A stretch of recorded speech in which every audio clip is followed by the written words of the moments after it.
Shalom, Kol Haloyim, La Yahweh, Bahasham Yahweh Shai, Bahasham Rakwadash, double honors to the apostles and the elders of Great Millstone, Ruel, and who have taught me this knowledge. And salutations to you, sincere Akim out there that's doing the work of true sincerity. Shalom to you. Shalom to the Akwatim that believe as well. Back at you with another lesson. And Lord willing, edifying. I found this article and it was very interesting when I was reading into it. It's pretty much going into, how America, all right, which is, in the scriptures known as Babylon, Sodom and Egypt, Syria, Basra, to name a few, how it's on the brink of another civil war, and how this civil war could be a lot worse than than the one they had in the past. And so I want to read some of this article to you. And again, Lord willing, is edifying. I'm gonna bring out a few precepts. I'm gonna jump right into it because we're witnessing, this, civil war brewing up before our very eyes because, of all the things going on within, so-called America. You can clearly see the divide among the Edomites, especially. Okay. So let's read. It says, Civil War 2.0, a troubling number of Americans believe political violence is acceptable. A recent poll shows democracy isn't cutting it for a lot of U.S. citizens anymore. All right, it says Robert Bridge is an American writer and journalist. He is the author of Midnight in the American Empire, How Corporations and Their Political Servants Are Destroying the American Dream. And one thing I've seen, among these Edomites, they don't like that. All right. They don't like that whole American dream has been pretty much done away with. They see America's falling. All right. So it says, a new poll shows that Americans from both sides of the aisle favor shelving democracy and inflicting violence on their opponents, as trust in the government hits new lows. But is there a viable alternative for desperate Americans to another civil war? Well, when you look at, the Senate House, which, that's in the Bible. All right, you go into, the history of the Senate during the time of the Greeks and Romans. That's been implemented in America because, again, America, all right, is that Roman system, all right, being revived. Okay, that's that's when you go into the book of Revelation, the 13th chapter, and it speaks about that deadly wound that was healed. Excuse me. But the fall of Rome, the fall of Rome. All right, that's when the fourth beast was dealt this deadly wound. All right, you had the Western Roman Empire fall,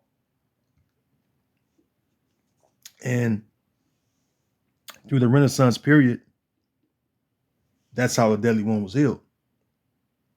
Okay, but even speaking about the Senate, Rome had the Senate.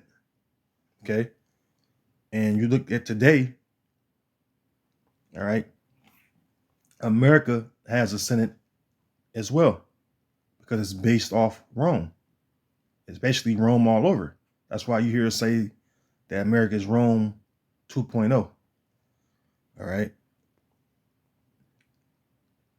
First Maccabees chapter 8, verse 15. All right, speaking about the Senate, right? It says, moreover, how they had made for themselves a Senate house, wherein 320 men sat in council daily, consulting the way for the people to the end they might be well ordered.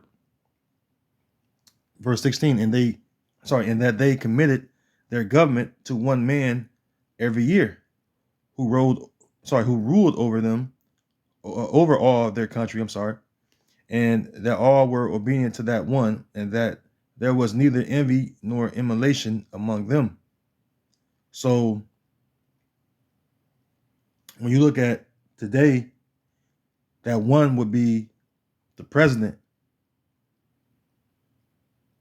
All right, which that's the one. All right, and then in the Senate House, today you have members. You have mainly two parties. You have the Republicans and the Democrats. And when you look at the Republicans and the Democrats, that would be the same as the patricians and the plebeians. Okay. And right here, I just typed in patricians and plebeians just to give you a little quick history on it. It says patricians would be the upper class people, such as wealthy landowners would be the patricians group. Plebeians would be the lower class, which would be normal people in Rome. The separations meant that they would be completely separated. So, today, when people look at it, how they portray it, as, Republicans is for the wealthy, all right, and the Democrats are for the, the common or the poor class, the lower class, all right. And really, when you look into it, they're all, on the same team. Okay, they're all on the same team behind closed doors. That's why when it said that right here in verse 16, it says and that they committed their government to one man every year, who ruled over all their country, and that all were obedient to that one, and that there was neither envy nor emulation among them. So when you look at that word envy and emulation, let's see, can I look at them words? All right, bear with me 1 second. Emulation. Oh, if I'm spelling it right.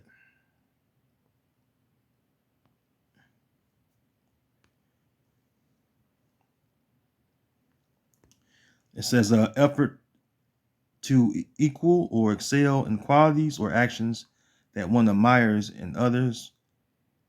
That one admires in another or others. It says rivalry, striving, and rivaling. Okay, so basically,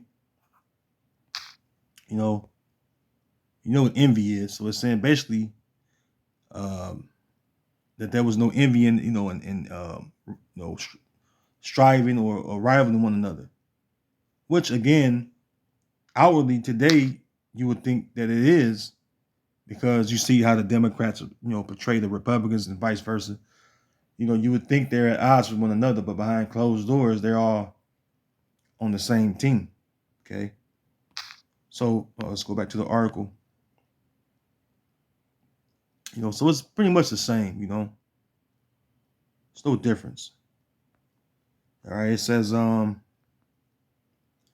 September 17th, 1787, as the founding fathers were leaving the Constitutional Convention in Philadelphia after they had just finished laying the groundwork for the new nation, someone asked Benjamin Franklin, "Doctor, what have we got? A republic or a monarchy?" Franklin responded, "A republic, if you can keep it." That sugar-coated warning has never seemed more relevant than today, as Republicans and Democrats are beginning to show serious contempt, not only for their political rivals, but for democracy itself. And I personally can, I can personally say that, as far as my own testimony, that I know of someone, not know of someone. I know about the so-called attack on that happened on this, what's his lady name? She's a Democrat, Nancy Pelosi. I know that when that happened, things got really intense because that shows you that there was political violence. Okay, and I knew when that happened that it was going to be get serious, man, because you have where her house is being guarded daily because of threat of violence that can transpire. Okay, and you also have I believe it was like a shooting that happened at like a softball or baseball game or something like that. If I ain't mistaken, it's been a little while. All right, but that show you that they're at odds with one another. Okay, let's read a little more, and I'm gonna get a couple more precepts. It says, according to an October poll from the University of Virginia's Center for Politics, 31% of Donald Trump supporters and 24% of President Joe Biden supporters believe that democracy is no longer viable and that America should explore alternative forms of government to ensure stability and progress. The fact that so many Americans see democracy as a failing enterprise is a troubling sign, especially given that democracy constitutes a large part of the American people's sense of pride and national identity. Right up there with baseball, hot dogs, apple pie, and Chevrolet. Even though the United States is more of a constitutional republic, but don't tell anybody. When people have lost faith in their national mythologies, uh, uh, just nihilism or nihil, uh, I don't know how to pronounce that word, Shalakia. Um, and hopelessness will quickly fill the void. Let's look at this word. I don't know what this word means, Shalakia. I've never seen this word before. I got a little tongue tie. I couldn't even pronounce it. Nowlison, or I don't know what that word is. Oh, it says the doctrine of negation, nothing at all. Rejection of fundamental social and political structures. Okay. Let's scroll down a little bit. It says, supposedly so-called because nothing that then existed found favor in their eye. Okay. So basically, it's saying that it means a rejection of fundamental social and political structures. Okay. All right. So again, when you look at the fact that you have it where these Edomites, even in the neighborhoods, of the Edomites, they actually have severe arguments and sometimes violent conversation over siding with one party, whether it's Democrat, whether they're Republican, it get pretty intense. All right. And again, the scriptures speak about this going on. All right. This going to happen. All right. In the midst of spiritually Sodom and Egypt, because that's what America is. All right. The Egyptians today would be the Edomites. Isaiah 19:2, it says, and I will set the Egyptians against the Egyptians, which you have the Edomites against the Edomites. It says, and they shall fight everyone against his brother and everyone against his neighbor, city against city, and kingdom against kingdom. And we see that going on. All right, we see that going on. We have it where Edomites are at odds with one another, and it's been, how I seen it in the news lately. It's the highest of his, it's the highest, that it's been in a very long time. I'll just say that, and you're going to see them fight. All right, you're going to see them killing one another. Okay, because you know why? their kingdom is at its end. All right, their kingdom is at its end, and so you're supposed to see them against one another. All right, that's how you know a kingdom is about to fall, when the very own people that establish the kingdom, they're at war with one another. That that that kingdom cannot stand. It has a point where it's going to eventually fall. Let me get this real quick in Mark the 3rd chapter. Mark 3 and 24, it says, "And if a kingdom be divided against itself, that kingdom cannot stand." All right. So when we see the division, we know that there's going to be a fall. Because what's the opposite of standing? Fall. All right. Or falling. And we're witnessing, the Edomites' kingdom fall. This is why you have it where everything is totally out of whack, and out of order. All right, a lot of chaos in this society. All right, they're divided on not just political, views and sides of the aisle. They're divided on, you know, um, the different laws that are being passed. All this new legislation. They're divided on, I mean, you name it. The what was I was going to say the job crisis. Yeah, the job crisis. That's a big thing right now. They divided on the war. The conflict is going on right now between the Israelis and Palestinians. You just had recently. I was looking into it. Turkey, they were threatening to. So the Turkish Edomites, they were threatening to get in the war.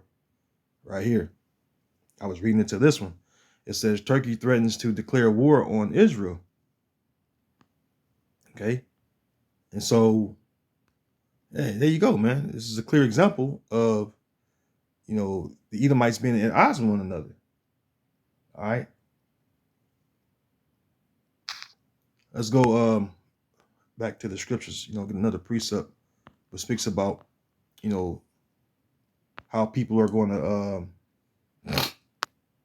Matter of fact, I'm gonna go back to Isaiah 19. What's another thing they divided over? Oh, this gender identity thing that's going on. That's been the major thing. All right, gender identity.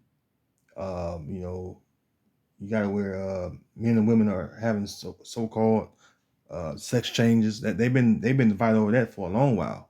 Abortion. These are some of the political topics, or just some of the topics in general that they're debating over and at odds over. All right, they're at odds over these different issues, man.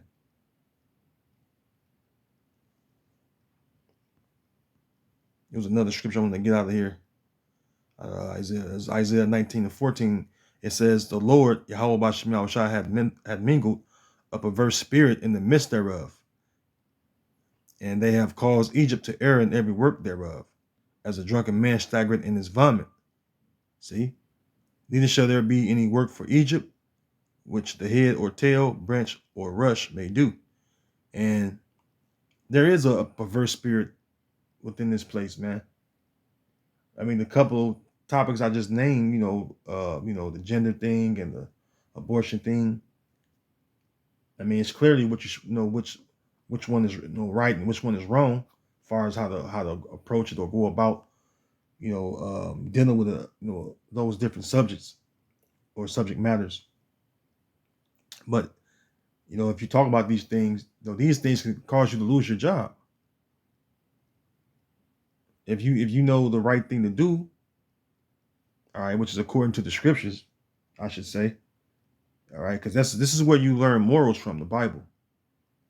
All right, you side with the Bible, you can lose your job because the Bible tell you what's the right thing to do regarding gender, regarding abortion, because abortion is literally taking a life without a just cause. So it pretty much is premeditated murder, okay, or premeditated kill. How you want to word it, man? And you know, there's many reasons why that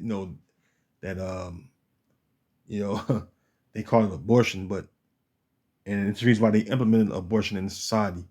But I'm not gonna get into it right now, but still that that show you that's a perverse spirit, that's in this in this place that we live in at, which is called America. All right, Babylon, which Babylon means confusion.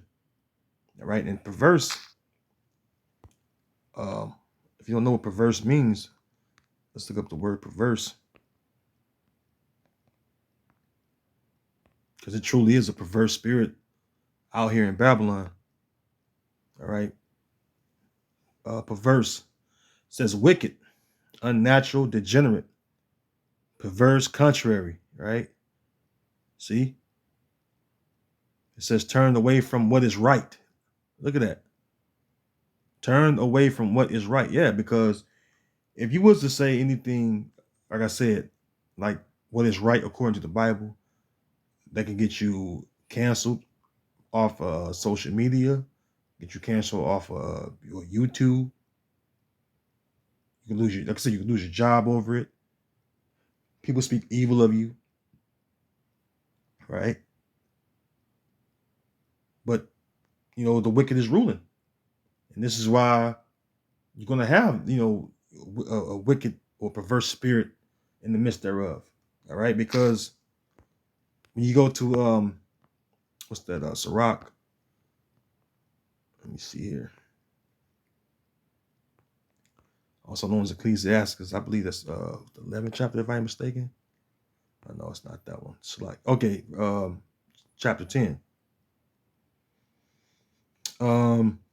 Ecclesiastes, also known as Sirach, chapter 10, and start at verse 1. A wise judge will instruct his people, and the government of a prudent man is well ordered. As the judge of the people is himself, so are his officers, and what manner of man the ruler of the city is, such are all they that dwell therein. All right, so you have it where even among our people, the Israelites, the ones that agree with this man's system, they're following after the manner of Esau, man. This is Esau's rulership. This is Esau's kingdom, and they're following after Esau and his wicked ways. See,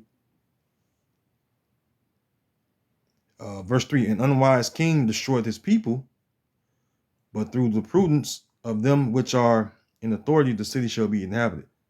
So, pretty much Esau is what the scriptures tell you that that Esau is a base man. All right. And it says that the Edomites, are viler than the earth. Okay. The wicked is viler than the earth, which is filthy, utterly wicked. Okay. But again, speaking to the conflict within themselves, or within their own people, it's going to come to the point where you're going to actually see them get more violent, because remember, these Edomites, they hold their guns near and dear to their to their hearts, so to speak. And you have it where when you talk to some of them, they know that civil war is upon them. I've spoken to Edomites last few years, that ones that come up and talk when you're just out and about on the job, what have you, and they talking about what's going on in the news. They can sense that a lot of things going on. You have the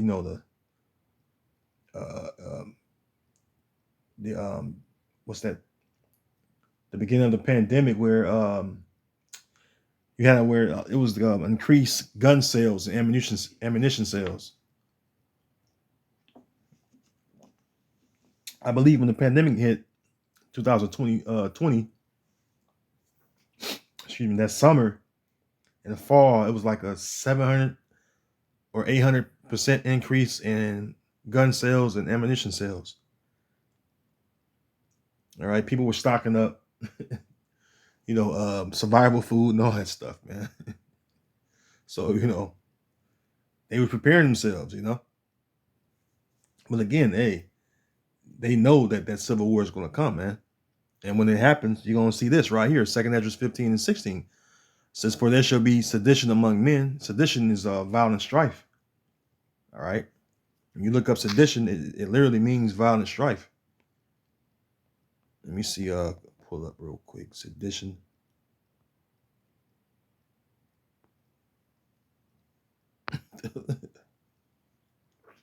Excuse me. It says sedition, a rebellion, uprising, revolt, see, factitious commotion in the state, concerted attempt to overthrow civil authority. See? Overthrow civil authority. Violent strife between factions, see? All right, civil or religious disorder, which is what? Civil war. All right, if it's a riot, that's chaos, man. That's a war going on. Okay? Rebelliousness against authority. So let's go back to the 2nd Esdras 15 and 16. It says, for there should be sedition among men, right? Civil disorder and violent strife. For there should be sedition among men and invading one another. They should not regard their kings nor princes, excuse me, and the course of their actions shall stand in their power. See? So the Bible speaks about these things, man. This is why you notice, I know this myself. I know many of you brothers out there have noticed too. People are seeking answers from people that know the scriptures, you know, and who know the scriptures? The Lord's men. All right. The Lord's men know the scriptures. You know, through the spirit and power of Yahweh Bashem Yahushua, you know, we know what's going on. Because the Lord have set up his men, all right, you know, the prophets, all right, the teachers, you know, support teachers, you know, the elders, the elder bishops, you know, all of you that's out there doing the work, you know, all you men out there doing the work, you know, that the Lord set up to teach, all right, his people the words of prophecy, which I'm going into, you know, prophecy right now of what? Sedition. All right. A nation having a civil war amongst each other, or within itself, rather. And this is going to take place real soon, man. All right. You got a lot of people wanting this guy, Donald Trump, back in office. A significant amount of people, man, including Jake. A lot of Jake want Donald Trump back in office. And they're willing to go the length, the full length of an all-out civil war, man, or civil unrest. You know, it's a PC, you know, term. All right, they're willing to rebel and revolt against the government. And when that happens, when that do, you're gonna have a thing called martial law. All right. Verse 17, a man shall desire to go into a city and shall not be able. Yeah, because of the martial law troops. You're going to have actual posts set up at the cities that's going to guard the entry ways, all right, the main entryways to the city. Okay. Verse 18, for because of their pride, the city shall be troubled, the houses shall be destroyed, and men shall be afraid. All right. And hey, if a man gonna be afraid, you women ain't got no, you know, you ain't got a chance, man. Grown ass men gonna be afraid.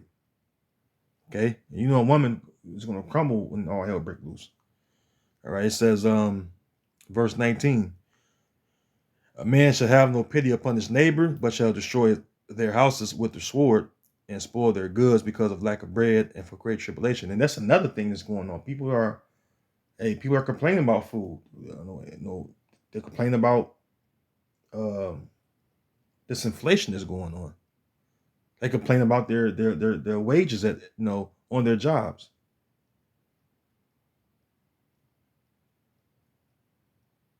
And they're out right now on strike. The auto workers, The United, what's that? UAW, the United Auto Workers. They're out there on strike right now. So there's a number of things, or many of things, that show you that civil unrest or civil war is on the brink. All right, and it's going to happen. All right, because we're at the end of Esau's kingdom. All right, so with that, I'm going to close. I'm going to say, Lord willing, this video have been edifying to those of you brothers and you sisters that may have listened and tuned in. I'm going to say shalom to the elect of the nation of Israel, Yasha Allah, and the Bible Ball. All right, shalom.